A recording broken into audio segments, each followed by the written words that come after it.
ప్రార్థించుదము.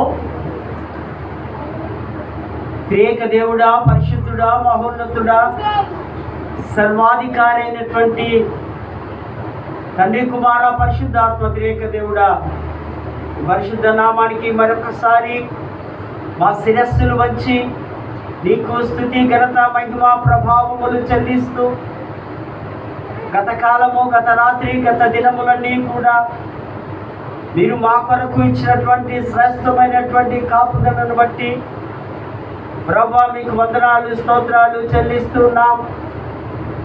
ఇదిగో దేవా, పరిశుద్ధ దేవాలయంలో చేరి మా హృదయాలను విప్పి, మనస్సులను విప్పి మీ శిలువ వైపు చూస్తూ భయముతో, భక్తితో దేవుని వాక్యములను మేము ధ్యానిస్తూ ఉంటుండగా నీ స్వరాన్ని మాకు వినిపిస్తూ మీ దర్శనాన్ని మేము చూస్తూ ప్రభా విలువైన సందేశము ద్వారా మరొక పర్యాయము లోతైన విశ్వాసంలోనికి మా కుటుంబాలు, మా సంఘాలు ప్రభా వెళ్ళలాగున సహాయము చేయగలరంటూ యేసు నామమున వేడుకొంచున్నాము తండ్రి, ఆమేన్. దేవుని పరిశుద్ధ నామానికి మహిమ కలుగును గాక. ఈ యొక్క మహా గొప్ప ధన్యత, గొప్ప భాగ్యం, దేవుని వాక్యం మరొక పర్యాయము, మరొక పరిశుద్ధ వారం పరిశుద్ధ సంఘములో ప్రకటించడానికి దేవుడు మరి అధ్యక్ష మండలపు పీఠాధిపతి గారు ఇచ్చినటువంటి అనుమతిని బట్టి మరి వారికి వందనాలు, స్తుతులు చెల్లిస్తూ, అదేవిధంగా వైస్ చైర్మన్స్, మరి మిగతా నాయకులు, క్లర్జీ, మా తోటి గురువులు, తోటి నాయకులు, అనేక సంఘాల వారికి కూడా క్రీస్తు పేరట వారికి ఉదయకాల శుభములు, దైవాశీస్సులు తెలియపరుస్తూ, ప్రాముఖ్యంగా నేరేడు మెట్టు పాస్టేట్ సంఘ పక్షముగా మరి సంఘ నాయకులు, సంఘ కుటుంబాలందరికీ కూడా మీకు ఈ వారపు దీవెనలు సమృద్ధివంతంగా దేవుడు మీకు అనుగ్రహించును గాక. అంత మాత్రమే కాకుండా దూర ప్రాంతం నుంచి వీక్షిస్తున్నటువంటి మా ప్రియ కుటుంబాలు, మరి బంధువులు, స్నేహితులు, కుటుంబ సభ్యులు వారికి కూడా దేవుని పేరట వారికి ఆశీస్సులు, శుభములు తెలియపరుస్తూ ప్రేమతో ఇట్టి ఆరాధనకు మీకు ఆహ్వానాన్ని అందిస్తూ ఉన్నాను. మహాదేవుని కృప, మనమందరం మరొక వారము కలుసుకోవడం, మరొక వారము దేవుణ్ణి సిలువను చూడడానికి దేవుడు మనల్ని సజీవులుగా ఉంచి దేవాలయంలో చేర్చి ఆయన యొక్క మహిమను, ఆయన యొక్క వెలుగును, ఆయన యొక్క ఆశీస్సులు పొందడానికి దేవుడు కొద్ది మందికే ఈ అవకాశం ఇచ్చి ఉన్నాడు. రాని వారు మరి శ్రేష్టమైన దీవెనలు పొందలేకపోతున్నారని మీకు నేను జ్ఞాపకం చేస్తూ ఉన్నా. ఈ వారం చాలా ప్రాముఖ్యమైన అంశం. ప్రతి వారం మన లిటరసీ కమిటీ వారు పెద్దలు మనకు ఆ రెడీమేడ్ ఫుడ్ అనగా ఈ లెసన్స్, ఈ 4 లెసన్స్ ఎవరైతే చదివి వస్తారో వారికి 50% ఈ సర్మన్ అర్థమవుతుంది. సో వారు మనకి ఇచ్చినటువంటి అంశం డిజేబుల్షిప్, కాస్ట్ ఆఫ్ డిజేబుల్షిప్, ఆ యొక్క శిష్యత్వపు విలువ, ఈ విలువ, ఈ వాల్యూ, ఈ ఎథిక్స్. ఒక్కోసారి కొన్ని వస్తువులు కూడా చాలా విలువగా ఉంటాయి. కొన్ని వస్తువులను మనము విలువ పెట్టి కొనలేని ఆ యొక్క స్టేటస్లో మనం ఉంటాం. ఆ స్థాయిలో మనం ఉండకపోతే తక్కువ స్థాయిలో ఉన్నటువంటి వస్తువులను ఆ యొక్క లేదా ఆ విలువ, ఆ ఖరీదును కొంటూ ఉంటాం. అయితే మానవుడి యొక్క దేహంలో ఆర్గన్స్ చాలా విలువగలవి. అందుకే ప్రభు అంటాడు, మిమ్మలను వెల చెల్లించి నేను కొన్నా. నీవు ఆర్డినరీ పర్సన్ కాదు.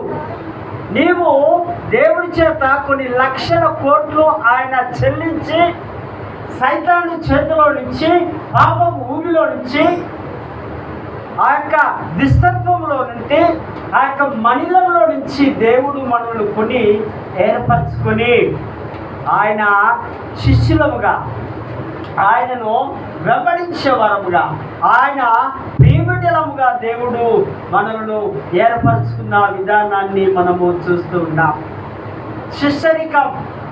శిష్యరికం అంటే మనకందరికి బాగా తెలుసు.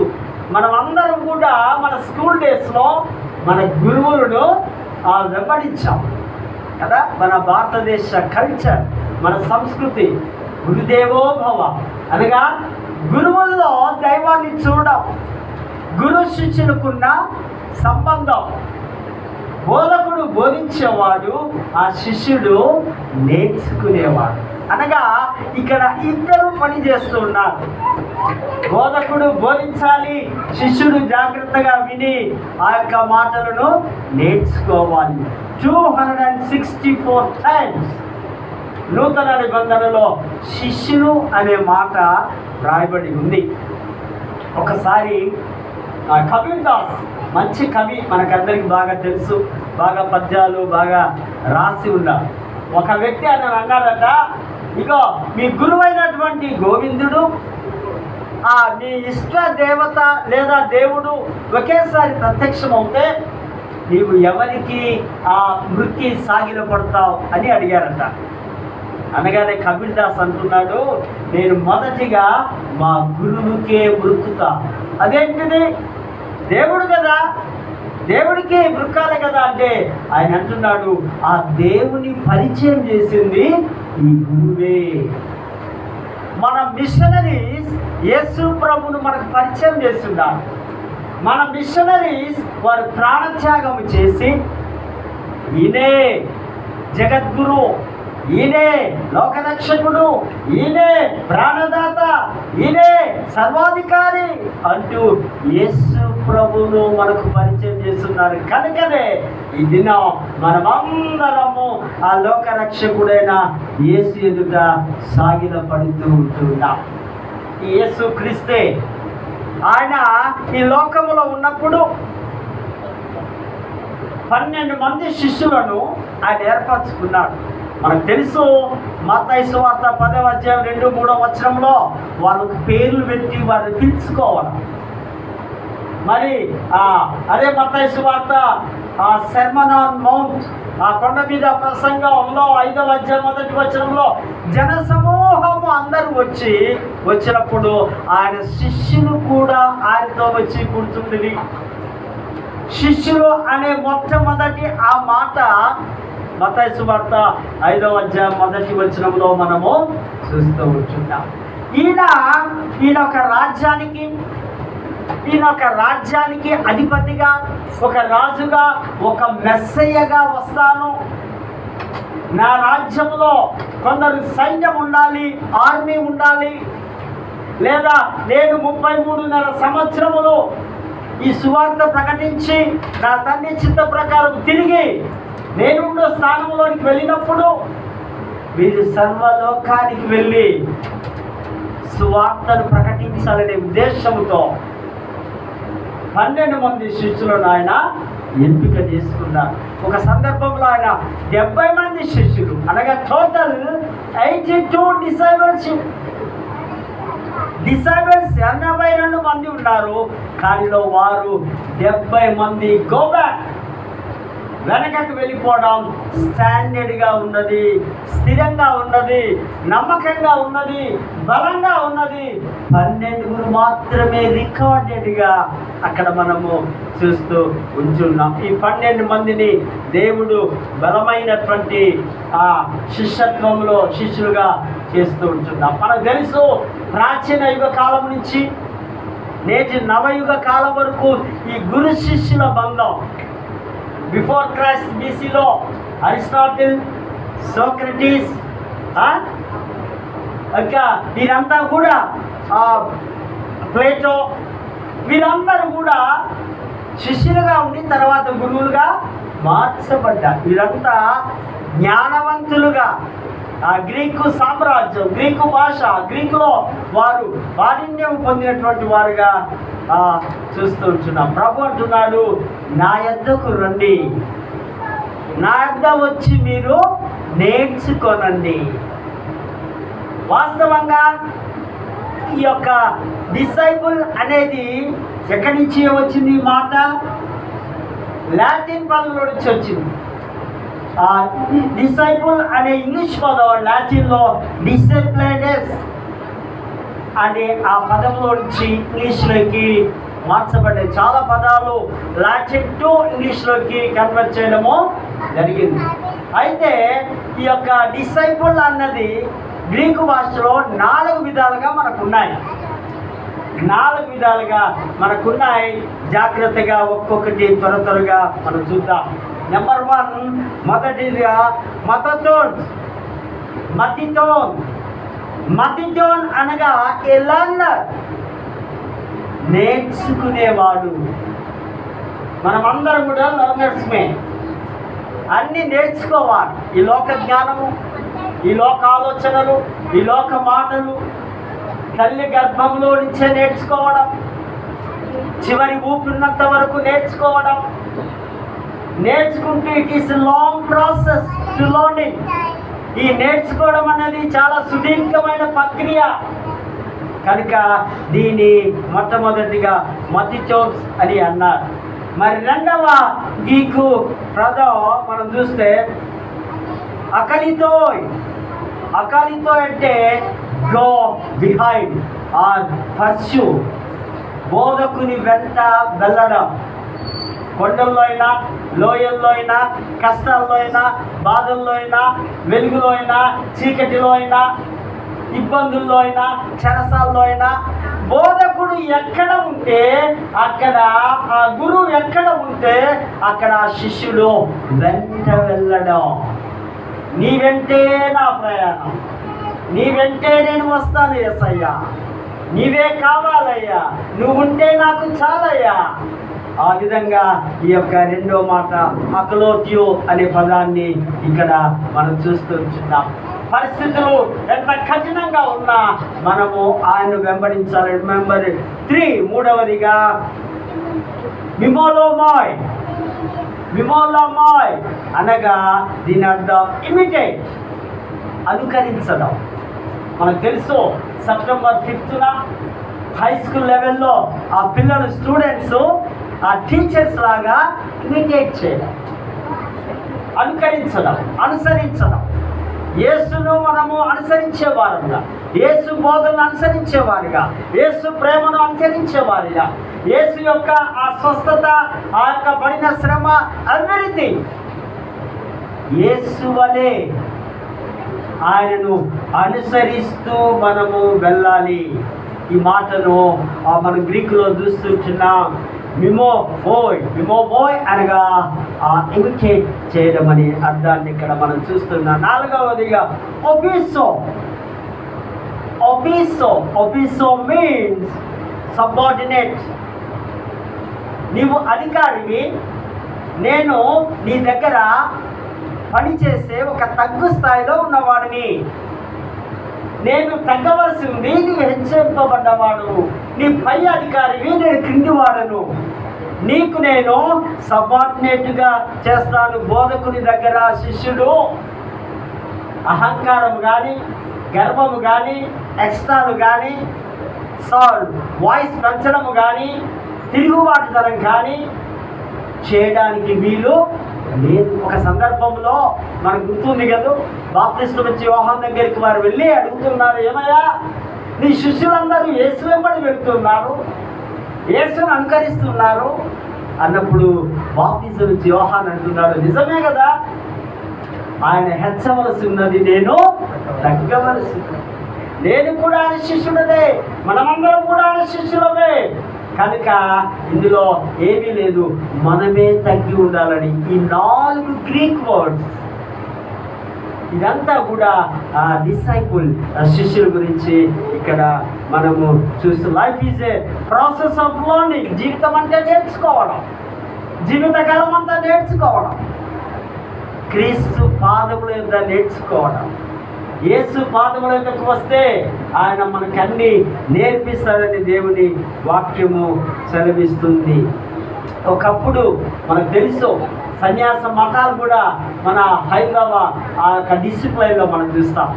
ఆ గురువు ఆ కుర్చీ మీద ఎత్తైన ఆ స్థితిలో కూర్చుంటే ఆ శిష్యుడు ఆయన పాదముల కింద కూర్చొని నేర్చుకోవాలి. ఒకప్పుడు 40-50 సంవత్సరాల కిందట స్టూడెంట్స్ చిన్నప్పుడు మనమంతా కింద కూర్చున్నాం, ఫస్ట్ సెకండ్ థర్డ్ క్లాస్ వరకు అనుకుంటా. కానీ ఇప్పుడు అన్ని కార్పొరేట్స్ అయిపోయాయి. కింద కూర్చోంటే టీచర్నే కింద కూర్చోమంటారేమో కానీ స్టూడెంట్ మాత్రం కింద కూర్చో. కానీ బైబిల్ చెప్తుంది నీవు విధేయత కలిగి కింద కూర్చొని ఉండవలసిన అవసరం ఉంది. శిష్యునికి ఉండవలసినటువంటి ఒక 4 క్యారెక్టర్స్, 4 లక్షణాలను గురించి నేను మీకు చెప్పాలని ఇష్టపడుతున్నాను. నెంబర్ 1, ఆయన సరెండర్ కావడం. శిష్యుడు అనగా స్వాధీనం కావడం, తనకు తానుగా తగ్గించుకొని ఐఎమ్ ఎంప్టీ, నేను ఖాళీ, నాకేమీ లేదు, ఇదిగో నేను నీ స్వాధీనంలోనికి వస్తున్నా, నీకు నేను సరెండర్ అయిపోతున్నా, నీకు నేను నీ చేతుల్లోనికి వస్తున్నా అని మన జీవితం అంతా క్రీస్తుకు సరెండర్ కావడం. నెంబర్ 1. Number 2, slave. ఒక దాసునిగా, ఒక బానిసగా, ఇదిగో నేను వస్తూ ఉన్నా, సమస్తము సర్వము నేనే, నీకు అన్ని పనులు నేను చేయగలను, నీకు దివారాత్రము నేను మీ పనులలో నీతో నేను ఉంటా. అది సేవ కానివ్వండి, నీ సొంత పనులు కానివ్వండి. గురువుకు శిష్యులు సేవ చేసే విధానం మీకు తెలుసు కదా. ఎలీషా దగ్గర 12 సంవత్సరాలు తన చేతి మీద నీళ్లు పోసి పరిచయం చేశాడట. అనగా మనం అనుకుంటాం ఏదో భోంచేసేప్పుడు చేతికి నీళ్లు పోస్తున్నాడేమో అన్నది కాదు. ఆయన వెంబడి ఉంటూ అంత తగ్గించుకుంటూ ఆయన ఏది చెప్తే అది చేస్తున్నట్టుగా గురు శిష్యులలో మనము నేను స్లేవ్గా అనుకుంటా. మరి 3వదిగా సర్వీస్. మీ సేవలో నేను పాలుభాగస్తులు అవుతాను, నేను కూడా సేవ చేస్తా, నేను కూడా లోకమునకు వెలుగుగా ఉప్పుగా ఉంటా. సేవలో, ఈ మినిస్ట్రీలో నేను వెనుకకు వెళ్ళను, నా సర్వీస్లో మీకు నేను అందిస్తాను అనాలి శిష్యుడు. 4వదిగా సాక్రిఫైస్. ఇది చాలా కష్టమైన మాటే, త్యాగము చేయడం. యేసు ప్రభువారు మానవ జాతికి మనకందరి కొరకు ఆయన ప్రాణత్యాగము చేస్తున్నారు కనుక ఆయన శిష్యులుగా పిలువబడ్డ మీరు నేను ప్రాణత్యాగము చేయడానికి వెనకంజ వేయకూడదు. మన మిషనరీస్ అందరూ ప్రాణత్యాగం చేశారు, శిష్యులందరూ ప్రాణాన్ని త్యాగం చేశారు. ఈ మధ్య కాలంలో అక్కడ ఇక్కడ దేవుడి సేవకులు కూడా ప్రాణత్యాగాలు చేస్తున్నారు ప్రభు కొరకు. మీరు నా కొరకు మీ ప్రాణం పోగొట్టుకుంటే మీ ప్రాణము అక్కడే దొరుకుతుంది. మీ ప్రాణము, మీ ఆత్మ, మీ జీవము పరలోకములో స్థిరపడి బలపరచబడి దాచబడిందని దేవుడి వాక్యము సెలవిస్తుంది. కనుక దేవుని మహిమ కొరకు అన్ని విషయాలలో మనము ప్రాణత్యాగము చేయాలి, సేవ త్యాగము చేయాలి, సమయము త్యాగము చేయాలి, డబ్బు త్యాగము చేయాలి, మాట త్యాగము చేయాలి. అనేక రకమైనటువంటి త్యాగాలు మనము చేయాలని దేవుడి వాక్యాన్ని ఇక్కడ మనము సూటిగా తేటగా చూస్తూ ఉంటున్నాం. క్రీస్తునందు ప్రేమైనటువంటి వాతావరణం, శిష్యరికపు జీవితాన్ని మనం కలిగి ఉండడానికి మనము ఎంతో ధన్యులముగా మనము భావించవలసిన అవసరం ఉంది. గురు శిష్యులు మనకందరికీ తెలుసు కదా. మోషే, పాత నిబంధన గ్రంథంలో చూస్తాం, మోషేకు శిష్యుడు ఎవరు? యెహోషువ.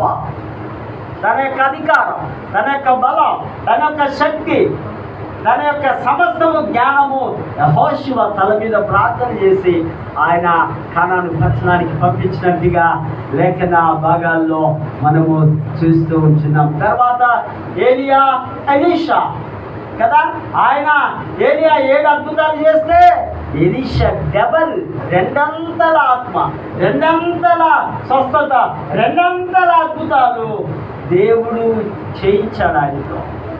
ఈ గురు శిష్యులు, గురువు కంటే శిష్యుడు మించిపోయినట్టుగా మనము లేఖన భాగాల్లో చూస్తాం. తర్వాత మనకు తెలుసు ఏలీ, సమూయేలు.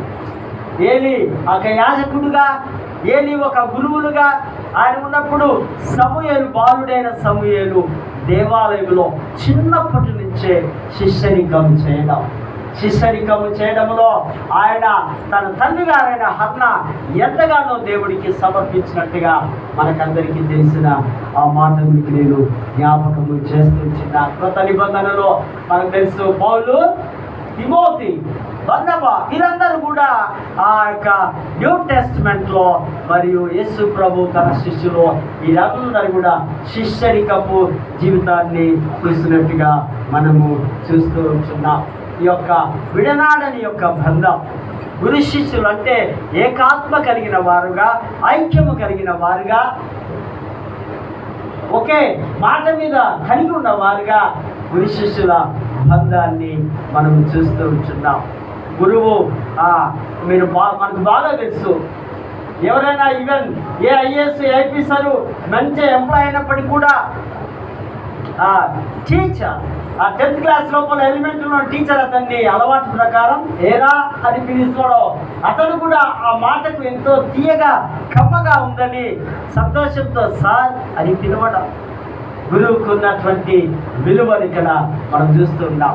గురువు శిష్యుల యొక్క బంధం ఇది దేవుడి చేత ముడిపడ్డ బంధముగా మనము భావించవలసిన అవసరం ఉంది. చదవబడినటువంటి పాఠ్య భాగాల్లో మనం చూస్తే మనకంతా బాగా తెలుసు. మహా గొప్ప వ్యక్తి డానియేల్ చరిత్ర మనకు తెలుసు. పాత నిబంధన గ్రంథంలో యోసేపు ప్రముఖుడు, ప్రాముఖ్యమైన వాడైతే తర్వాత డానియేలు ఇక్కడ మనము చూస్తాం. డానియేలు తన యొక్క స్నేహితులు ఈ నలుగురిని ఒక చెరలోనికి తీసుకొని వెళతారు. నెబుకద్నెజరు, బెల్షాజరు, కోరెషు, దర్యావేషు ఈ రాజులు, ఈ బబులోను రాజు మహా గొప్ప సామ్రాజ్యముగా ఒకప్పుడు గొప్ప వెలుగు వెలిగింది బిఫోర్ క్రైస్ట్ మెసొపొటేమియా ప్రాంతంలో. అందులో ఒక ప్రముఖ రాజు కింగ్ నెబుకద్నెజరు ఉన్నట్టుగా మనం చూస్తాం. క్రీస్తు పూర్వం 586లో ఆయన ఆ బబులోను ఆ యొక్క సైన్యం అంతా వచ్చి యెరూషలేము దేవాలయాన్ని, యెరూషలేములో ఉన్నటువంటి యవనస్తులను, యెరూషలేములో ఉన్నటువంటి విద్యావంతులను, యెరూషలేములో ఉన్నటువంటి ఆ ప్రముఖులను వారు చెరకు తీసుకొని వెళ్ళి అందులో మరి యవనస్తులుగా ఉన్నారు. ఈ యొక్క ఫస్ట్ చాప్టర్లో మనమంతా చూస్తాం. ఆ యొక్క దానియేలు తన స్నేహితులు ఈ నలుగురిని తీసుకొని వెళ్ళి 3 years ట్రైనింగ్ ఇచ్చి ఆ కల్దీయుల భాష, బబులోను భాష, వారి యొక్క ఆ దేవుడు దేవత మర్దక్, బబులోను రాజు యొక్క ఇష్టమైనటువంటి దేవత మర్దక్, ఆ దేవత యొక్క ఆ లక్షణాలన్నీ నేర్పిస్తూ ఆ 3 ఏళ్ళ భాషలో వారిని తరబీదు చేస్తూ వారికి చెప్తున్నారు. ఈ జ్ఞానవంతులైన యవన బిడ్డలు, వీరికి నా టేబుల్ దగ్గరే భోజనం, రాజ భోజనం, మంచి భోజనం కదా, చాలా చక్కటి భోజనం, విలువైన భోజనం, పౌష్టికాహారం కలిగిన భోజనం అని వారికి ఆజ్ఞయించినప్పుడు వారు వచ్చి చెప్తారు. డానియేల్కు బహుశా 15 years ఉంటారు. వెరీ యంగ్ పిల్లలు, చక్కగా చాలా అందంగా, బలంగా, ఆరోగ్యంగా ఉంటే దానియేలు వారితో అంటున్నాడు, లేదు మేము రాజభోజనాన్ని మేము తిరస్కరిస్తున్నాం, రాజభోజనాన్ని మేము తినము, మాకు మాంసాహారము, బలమైన ఆహారం వద్దు, మాకు శాకాహారమే కావాలి. దానికి ఒక బలమైన కారణం ఉంది. వారంతా కూడా అన్య దేవుళ్ళు, అన్య దేవతల యొక్క విగ్రహ బలులు చేస్తున్నారు కనుకనే అది నేను తిననని ఆయన తిరస్కరించినట్టుగా లేఖన భాగాల్లో మనము చూస్తుంటున్నాం. దానియేలు ఆలో ఉన్నటువంటి ఒక స్థిరమైనటువంటి విశ్వాసం, క్రీస్తు పూర్వం 605 ఆ ప్రాంతంలో నుంచి కూడా వారందరూ బబులోని చెరకు వెళ్ళారు. తర్వాత హెజ్కేలు వెళ్ళారు. తర్వాత ఇర్మియా, వీరందరూ కూడా ఇంచుమించు 70 సంవత్సరాలు చెరలో వారు ఉన్నట్టుగా. ఈ దానియేలును ఆ సింహం బోర్డులో వేసే ఆ సమయంలో వయసు అట ఇంచుమించు 80 సంవత్సరాలు వృద్ధుడిగా ఉన్నాడు. ఈ 6th చాప్టర్లోకి వచ్చే లోపల 1వ చాప్టర్ నుంచి ఈ 6వ చాప్టర్కి వచ్చే లోపల ఆయన వయస్సు 80 సంవత్సరాల్లో ఉన్నాడు.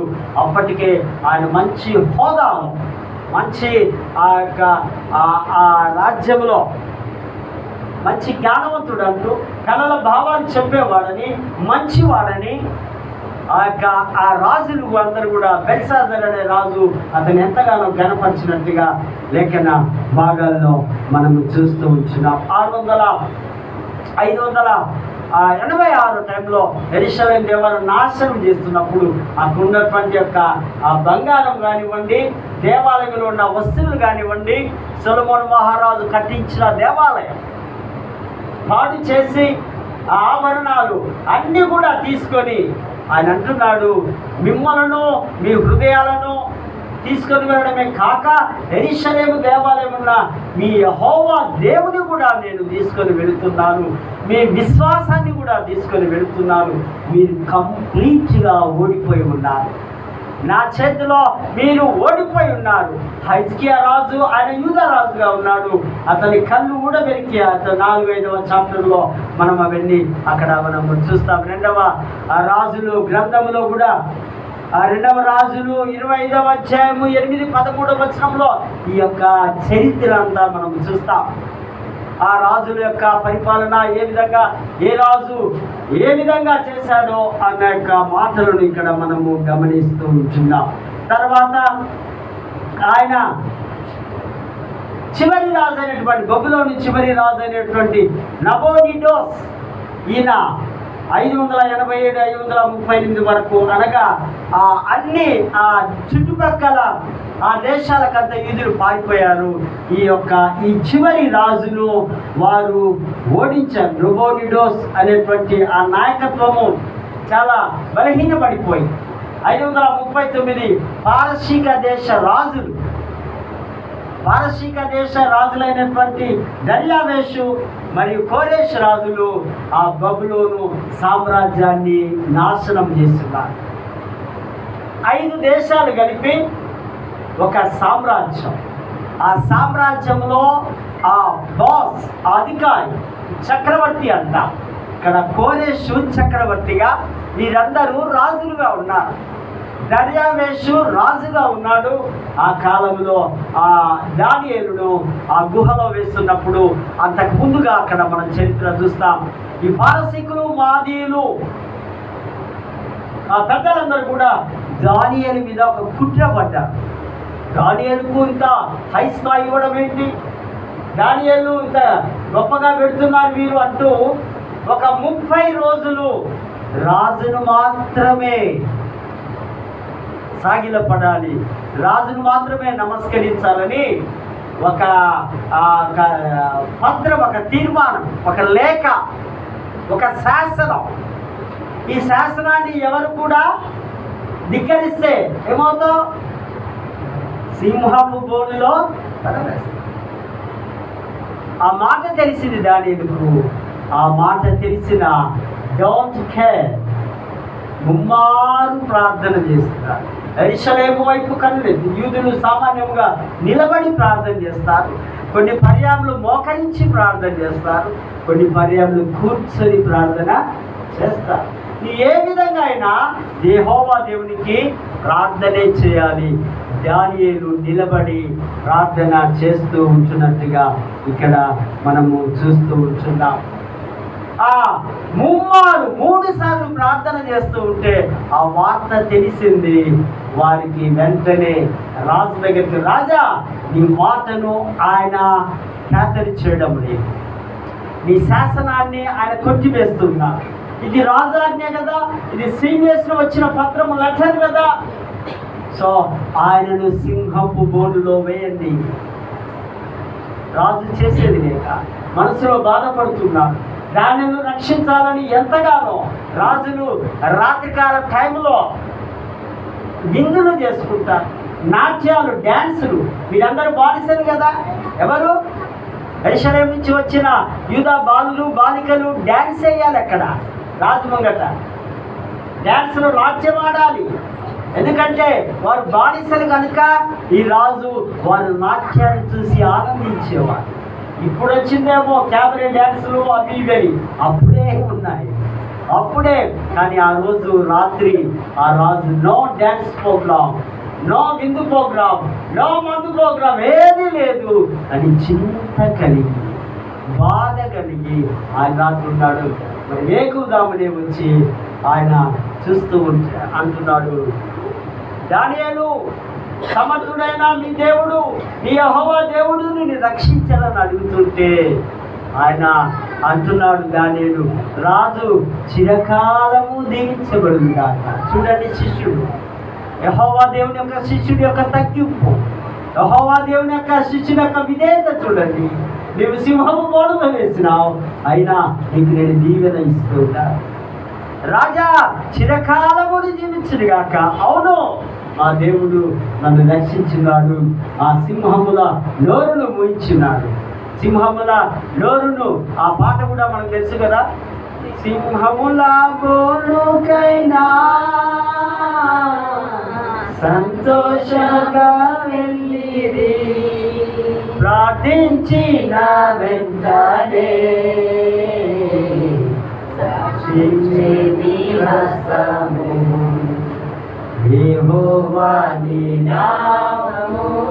సింహములు కూడా బంద్ అయిపోయా. సింహములు ఏది పడితే అవి తినవు, ఏది పడితే అది రోజు మనలాగా 2 పూట్ల 3 పూట్ల తినవు, అది వేటాడే తింటాయి. అక్కడ ఒక మంచి యువకుడు, ఆ మంచి ఒక వ్యక్తి యొక్క శరీరం ఉంది, కానీ ఆ సింహములు ఏమీ చేయలేని ఆ స్థితిలో ఉన్నట్టుగా మనము చూస్తున్నాం. ఎంతో గొప్ప విశ్వాసంతో, ఎంతో గొప్ప బలంతో దేవుడు కాపాడినట్టుగా అక్కడ మనము చూస్తున్నాం. తర్వాత సువార్తల పాఠంలో కూడా మనం చూస్తే అక్కడ పరిచర్య, శిష్యరికం. ఇక ఒక ఇద్దరిని చూస్తాం మనం కదా. జెబెదయి, సలోమి అనే కుమారులు. ఐ సెల్ఫిష్ డిజైర్, స్వార్థపూరితమైన కోరిక. యేసయ్య దగ్గరికి వచ్చి, యేసయ్య ఏమంటున్నారు? ఒకరి కుడి వైపు, ఒకరి ఎడమ వైపు. నీకు మెస్సయ్య రాజ్యం వస్తుంది, మీ రాజ్యంలో మేము ఒకరు అటు ఉంటాం, ఒకరు ఇటు ఉంటాం, ఒకరు సెక్రటరీగా ఉంటా, మరొకరు ప్రెసిడెంట్గా ఉంటా. నేనే, మాకు పొజిషన్ కావాలి.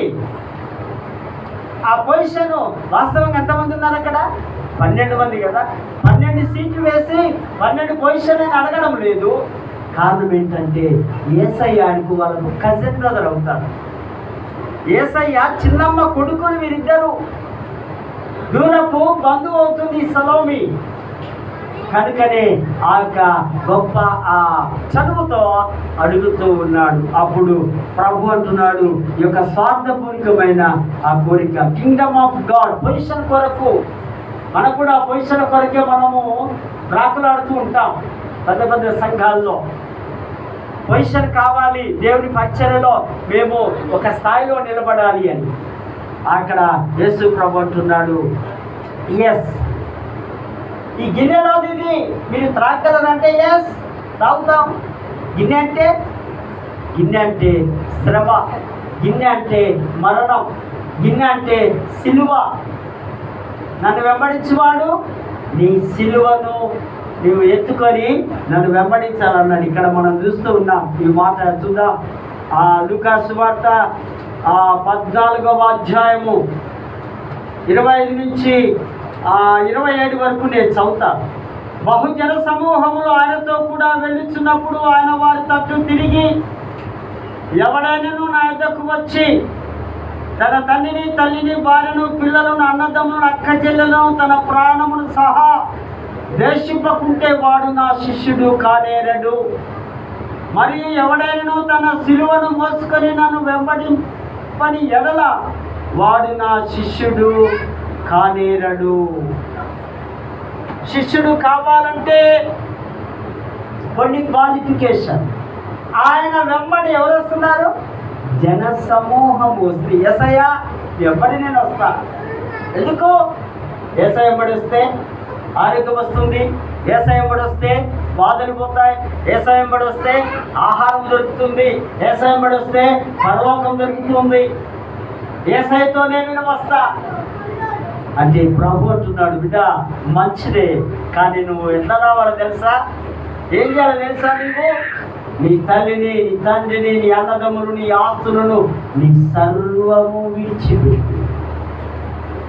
నీవు ఎంటీగా ఉంటూ, నీవు ఏమీ లేకుండగా, నీవు ఒకే ఒక్క దుస్తులతో నీవు నన్ను ఉన్న పాటున వెంబడించాలి. ఉన్న పాటున వచ్చుచున్నాను నీ దానికి. నీవు రావడం, నువ్వు నన్ను వెంబడించిన విధానం, నువ్వు నా శిష్యుడు కావాలంటే ఇవన్నీ చేయాలి. మరొక మాట అంటున్నాడు,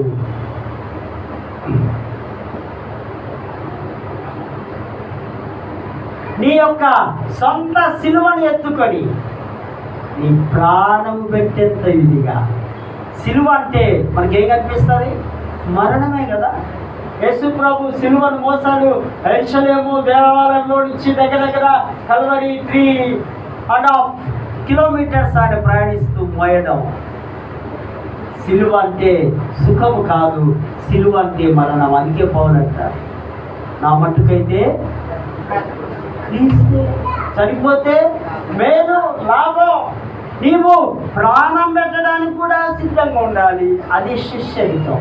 సారీ, రష్యా దేశంలో, లెట్ మీ క్లోజ్.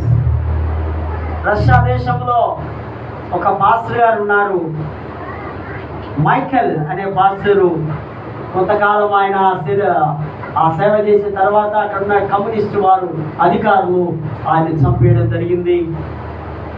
తన 16 years సన్, తన వైఫ్, ఆమెకు 50 సంవత్సరాలు ఉంటాయి.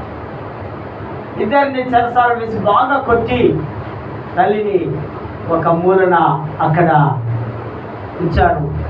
ఈయన కూడా కొట్టి తర్వాత అధికారి అంటున్నారే, ఈ దేవుడు గొప్పవాడు కదా, నీకు కొన్ని ఏదో ఆజ్ఞలు ఉన్నాయట, ఆజ్ఞలు చెప్పురాబాయి అంటే ఈ పిల్లోడు ఫిష్ అయిపోతున్నాడు, అయ్యో వాడి మనసు మారుతుందేమో అని 10 ఆజ్ఞలు చెప్పసాగాడు. ఆయన 4th ఆజ్ఞ దగ్గరికి వచ్చి ఆగిపోయాడు.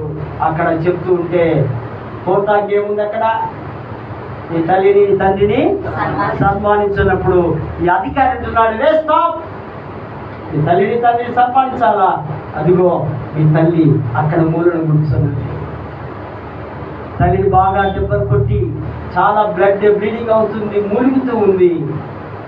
తర్వాత అధికారి ఈ బైబిల్ కింద పడేసి ఒక ఆఫర్ ఇస్తున్నాడు, నీవు బైబిల్ కాలుతోటి త్రొక్కి జీసస్ ఇస్ నాట్ గాడ్ అని చెప్పు, నిన్ను మీ అమ్మను వదిలేస్తా, నిన్ను మీ అమ్మను వదిలేస్తాను. ఆ పని చేయనప్పుడు తల్లి దూరం నుంచి కుమారుడితో అంటుందట, వద్దు బిడ్డ, నో.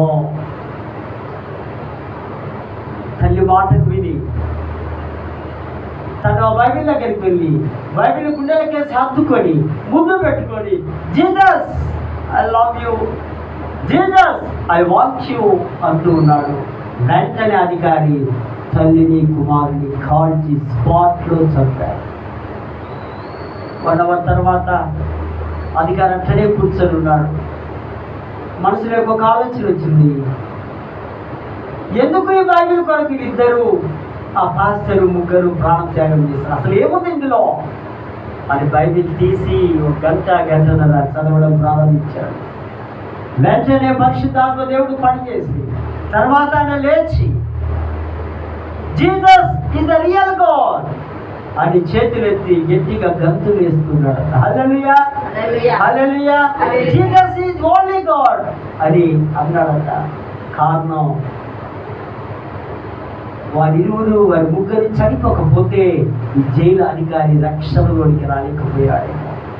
వాళ్ళ ప్రాణం, ఈ లోక సంబంధమైన శరీర సంబంధమైన ప్రాణం పోయింది, కానీ ఆ కుటుంబం రక్షింపబడ్డది. వారి ప్రాణాలు పరలోకములో చేర్చబడ్డాయి. శిష్యుడు, విశ్వాసి చేయవలసినటువంటి ఆ ఫెయిత్, ఆ పని నీవు చేయాలి అంటున్నాడు యేసు ప్రభు. నా గిన్నెలోనిది నేను తీసుకునే బాప్తిసం అవును అన్నీ చేస్తావు అంటున్నాడట. ప్రభు అంటున్నాడు, నా చేతుల్లో ఏమీ లేదు.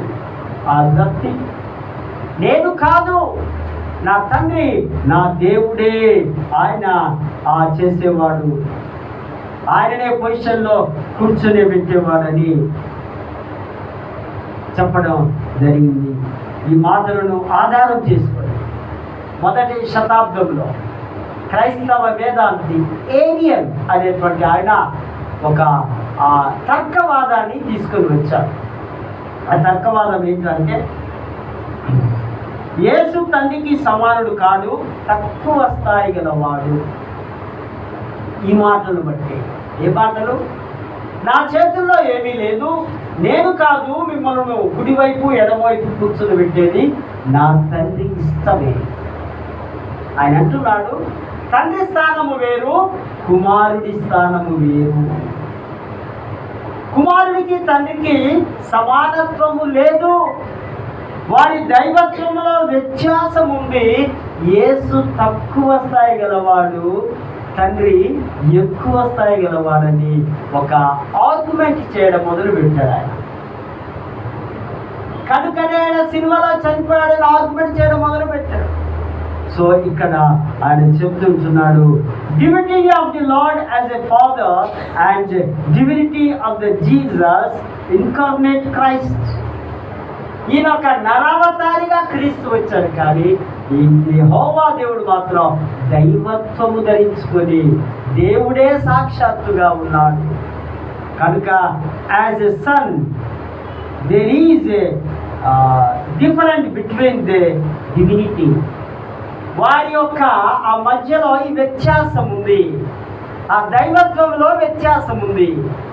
ఆయన పెద్ద దేవుడు, ఈయన పిల్ల దేవుడు అనే యొక్క వాదనను తీసుకుని వచ్చినట్టుగా మనము లేఖన భాగాల్లో మనము చూస్తూ ఉంటున్నాం. మరొకటి, జర్మనీ దేశంలో ఉన్నటువంటి ఆ కాలంలో క్రూరత్వం, నాజీరుల కాలంలో చాలా క్రూరత్వంగా ఉంటున్నప్పుడు ఒక పాస్టర్ బోన్ హోపర్ అనే ఒక వ్యక్తి ఒక బుక్ రాశాడు. తన యొక్క అద్భుతమైన పుస్తకం ఏంటంటే ద కాస్ట్ ఆఫ్ డిసైబుల్షిప్. యేసుక్రీస్తు యొక్క కృప, రక్షణ ఉచితమే కానీ సస్తా కాదు. యేసుక్రీస్తు యొక్క కృప, రక్షణ ఉచితమే. Grace either salvation is free but not cheap. కానీ మీరు చీప్గా చూడకండి, ఇది దేవుడి కృప అని ఆ శిష్య ఆ పుస్తకంలో ఆయన రాస్తున్నటువంటి హూపర్ అనేటువంటి పండితుడు రాస్తున్న మాటలు ఇక్కడ చూస్తాం. మరి మార్టిన్ లూథర్ గారు కూడా ఒక మాట రాస్తారు, I religion that give nothing cost nothing. అనగా ఏమి ఇవ్వని మతం ఏ విలువ చెయ్యదు. మతము చుట్టూ తిరుగుతున్నటువంటి ఈ శిష్యులు కూడా లోకంలో మనము చూస్తూ ఉంటున్నాం. మరి చివరిగా ఆ పౌలు రాస్తున్నాడు కొరింథీ సంఘానికి. ఆయన ఆ సహనముతో నడిచినటువంటి శిష్యత్వం, ఆయన సేవలో అనేకమైనటువంటి శ్రమలు, బాధలు, అంతరంగంలో పోరాటాలు, సమస్యలు, కష్టాలు, దుఃఖాలు, వేదనలు అన్నీ ఉన్నాయి, ఒత్తిడులు ఉన్నాయి. కానీ పౌలు క్రీస్తు వైపే చూస్తున్నట్టుగా మనము చూస్తూ ఉంటున్నాం. ఆయన పరిశుద్ధాత్మ శక్తిని బలంతో ఆధారపడి ఆయన గొప్ప సేవ చేసి అనేక పత్రికలు రాసినట్టుగా ప్రేమైనటువంటి వారు ప్రభు కొరకు శిష్యులుగా ఉండాలనుకున్న మనం సమస్తమును విడిచిపెట్టి నేర్చుకొని తగ్గించుకొని ప్రభు వైపు ముందుకు సాగడానికి అటువంటి కృప, పరిశుద్ధాత్మ నడిపింపు, దైవాశీస్సులు దేవుడు మనకందరికీ సమృద్ధివంతంగా అనుగ్రహించుగాక. ఆమేన్. ప్రార్థించుదాము. ప్రేమ గల తండ్రి, ఈ కొద్ది మాటలు మా హృదయంలో నాటండి. ప్రభు ఫలభరితం చేయగలనట్టు చెరవచ్చిన ప్రియ బిడ్డలను దీవించగలరని యేసు నామమున వేడుకొంచున్నాము తండ్రి. ఆమేన్.